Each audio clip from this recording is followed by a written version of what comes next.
Hola, ¿cómo le va la masturbanda? Hoy le quiero mostrar mi colección de libros y un poco darles una pequeña reseña de ellos, porque yo me tenía prometido a mí mismo hacer este video y tenía muchas ganas de hacerlo, así que lo voy a hacer, carajo. ¿Qué onda? Entonces, empezamos con el más difícil, que es este de acá, que es Juego de Tronos. Es un libro, ustedes ya lo conocen por la serie de HBO, la superproducción, pero yo en realidad no vi la serie y vino primero el libro. Hay que tener mucho en cuenta eso, porque primero el autor escribió los libros, lo escribió más o menos en, qué sé yo, no fue hace tanto tiempo. Y, y entonces, como gustó tanto a los lectores, que de repente decidieron hacer una superproducción, una serie en HBO, y quedó fantasticum, porque además tiene unos personajes increíbles, todos independientes, con diferentes personalidades, etc. Porque hacer personajes en los libros no es tan fácil, ¿eh? Algunos los hacen muy imperfectos o demasiado perfectos, y eso no es lo que caracteriza a un personaje, porque cuando un autor va a publicar un libro, tiene que proyectar en su personaje que no lo está controlando como si fuera una marioneta. Cuando uno hace un personaje en un libro, cuando está controlando como marioneta a su personaje, tiene que cortar los hilos y dejar que él tome sus propias decisiones, porque después de todo a los lectores lo que les importa es cómo va a solucionar el personaje los problemas, ¿entienden? Entonces, imagínate que este chabón de acá, que se llama Martin, George Martin, es un chabón que hizo muchísimos personajes en un libro solo, una novela en realidad es una saga, quiere decir que vieron que son libros así de 800 páginas, bueno, hizo como siete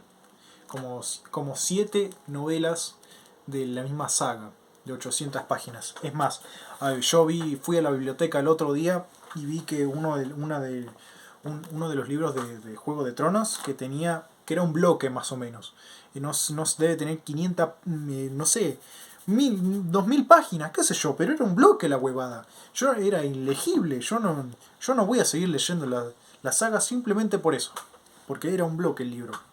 Ni en pedo me lo leo.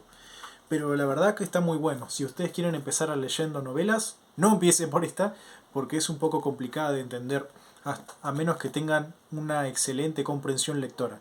¿Y qué significa eso? Por ejemplo, cuando nosotros empezamos en la primera página, lo primero que encontramos es el prólogo. El prólogo vendría siendo algo para para empezar a sumergirte en la historia. Y después está el capítulo 1, por ejemplo. Los prólogos, si quieren, ustedes pueden saltárselo. No hace falta leer los prólogos, no es obligatorio. Pero la verdad es que a veces un poco es obligatorio. Pero bueno, acá, bueno, lo que les decía, el consejo para los lectores es que cuando empiecen una página no pasen a la siguiente. No pasen a la siguiente hasta que hayan entendido al 100% la página que leyeron. Y después eso como que se va entrenando un poco, porque es como el tiro con arco, es como la guitarra, es como el piano, es como el karate. Es un arte que al principio cuesta, que después se te hace fácil con la práctica. Y es lo mismo con la lectura, y pasa con todo el mundo, porque es fácil leer, es demasiado fácil. Todos aprendemos a leer en la primaria, así que todos tenemos la capacidad de leerlo. No me vengan con que yo no sirvo para los libros, solamente no lo intentaste. Así que no pasen a la siguiente página hasta haber entendido el 100% todas las palabras. Si ustedes no reconocen alguna palabra en su cerebro y buscan en su computadora mental, yo no entiendo esta palabra, búsquenla en Google, boludo. Si es tan fácil. Si no tienen internet, pregúntenle a alguien. Bueno, eso es lo primero que tengo que dar a entender. Después tengo este de acá. Este es el Señor de los Anillos. Ya lo mostré como en 3 videos casi, pero es que me encanta mucho, en serio. Bueno, lo que le quiero dar a entender con este es que es una historia en la que empieza con unos seres chiquititos llamados hobbits, que viven en una aldea, o más bien en una comarca llamada Hobbiton. Y justamente aparece en la historia cuando hay un hobbit que es muy famoso en toda la comarca y todos agradecen su llegada porque siempre trae historias nuevas, regalos. y se hacen fiestas de cumpleaños con fuegos artificiales de formas como dinosaurios, de dragones digo, y entonces están muy alegrados, pero de repente ocurre algo, que trae un objeto que era demasiado poderoso y peligroso. Entonces la única forma de salvar Tierra Media sería destruyendo el anillo, que sería el artefacto que trajo. Así que ahí es más o menos cómo empieza. Después está este acá, que es un mundo feliz. Es una historia más o menos en la que ya hay un mundo completamente capitalizado al extremo, que es industrializado, en las que llegaron al punto de fabricar niños en las empresas, y entonces la historia empieza con un grupo de jóvenes y un director y un científico loco que va explicando más o menos cómo es que se incuban los embriones y cómo hacen experimentos con los niños mediante electrificaciones. Es decir, aparece un nene y va hacia una planta. Entonces yo pongo un botón y lo electrifico. Entonces el nene se da cuenta de que no tiene que tocar más esa planta. Se da cuenta que no tiene que tocar la planta porque se electrificó. Y así es como van aprendiendo los nenes. Y es un mundo, es muy loco esto porque además como que hay sexualización entre ellos. Los nenes pueden tocarse, experimentarse entre sí y es común. Porque ponele, no sé, el año 6000 y está bien visto en ese momento.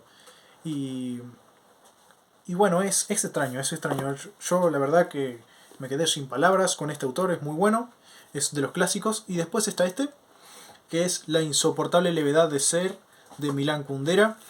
Es una historia de amor a mediados de la época de la Unión Soviética, de las dictaduras, de la guerra, de la Primera, Segunda Guerra Mundial, con Adolf Hitler, con Stalin, con esos pibes, ¿viste? Con esos pibes que querían guerrita. Entonces, hay dos amores, pero hay un dilema en este libro, que como es filosófico, siempre tienen que tener dilemas. Y el dilema es el siguiente. ¿Qué es mejor? ¿Ser libre y estar con muchas personas? En el amor, digo. ¿O tener una sola, pero estar atado?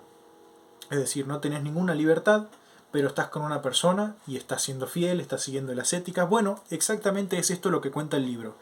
Es que hay un chabón, cuenta sobre dos parejas, sobre un chabón que le gusta estar con muchas y que tiene ganas de engancharse en una relación para toda la vida.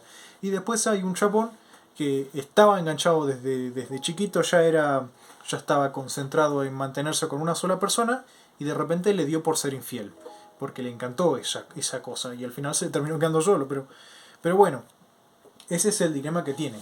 Y además habla un poco sobre la Unión Soviética, de cómo el gobierno vino a expropiar todos los medios de comunicación, cambiaron el nombre. Imagínate que tenés una empresa, o más bien un pequeño negocio de comunicación, en el que vos hablás todos los días con micrófono y le hablas a la gente, como unas noticias, una radio, y de repente viene el gobierno y dice, ¿sabés qué?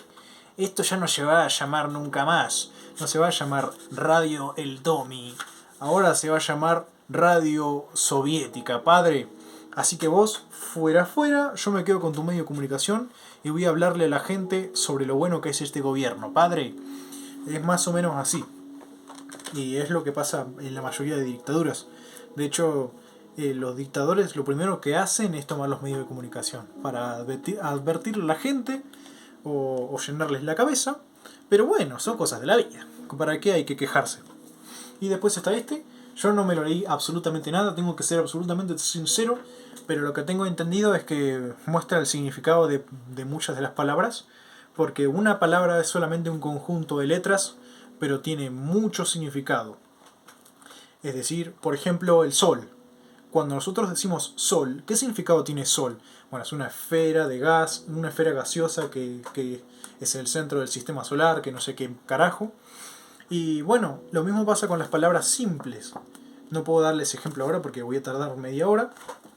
Y bueno, después está esto de acá, que es más o menos que habla sobre la religión cristiana, sobre los extremismos de las creencias. Y tengo un montón de páginas marcadas, porque, bueno, quiero mostrarles esto porque es muy interesante. Cuando ustedes empiecen a leer y les empiece a gustar, van a empezar a usar esto. Estos de acá son post-its. Post-it se llaman. Y bueno, me gustan porque vas marcando las páginas. Yo soy mucho de rayar los libros, aunque a algunos no les guste porque les guste dejar los libros más estéticos sin rayarlos, sin dejarlos impecables.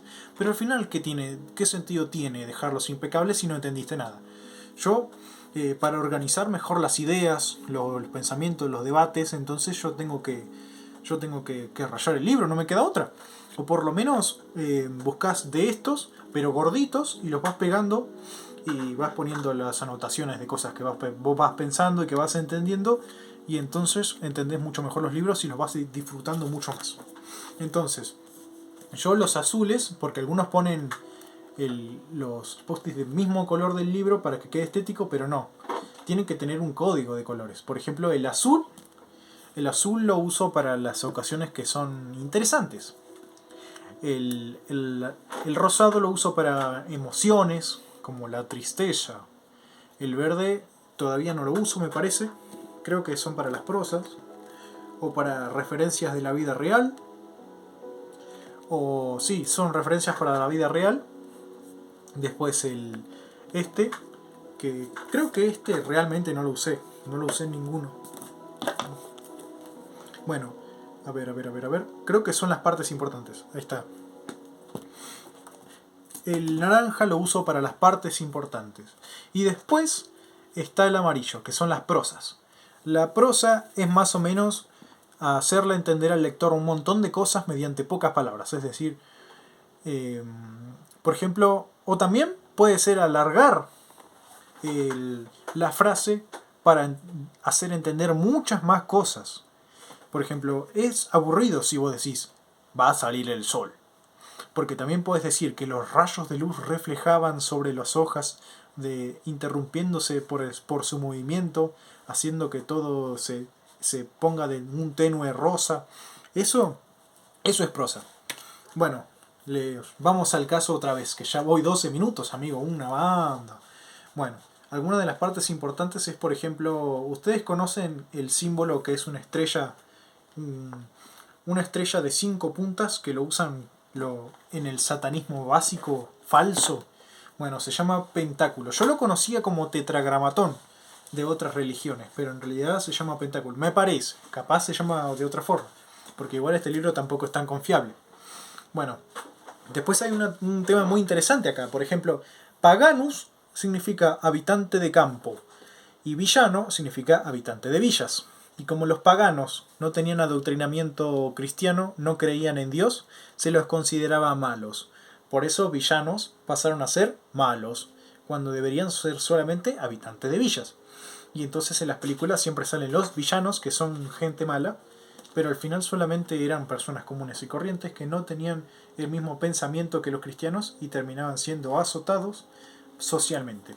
Y después está el número pi, que es un número muy interesante que cuenta algunas cosas sobre las mediciones. Por ejemplo, si tomamos nuestra medición desde el ombligo hasta el piso y lo dividimos por la distancia entre las rodillas y el piso, da 1.618, que sería el número pi, cosa que es fascinante en la vida. Después habla un poco sobre por qué la Mona Lisa se llama Mona Lisa. Y bueno, ya se está alargando mucho el video, ya va para casi los 14 minutos, así que yo espero que les haya encantado el video, que se lo hayan visto completo. Hablo un montón, ya lo sé, no se quejen, chaval. Pero bueno, tengo un cierto dolor en los huevitos, así que voy a terminar el video porque no lo soporto más a ustedes, la conferencia de prensa. Así que bueno, espero que les haya encantado el video. Una caricia en los huevos para todos y a cada uno de ustedes. Y una caricia en el... No, mejor no. Solamente váyanse. Váyanse.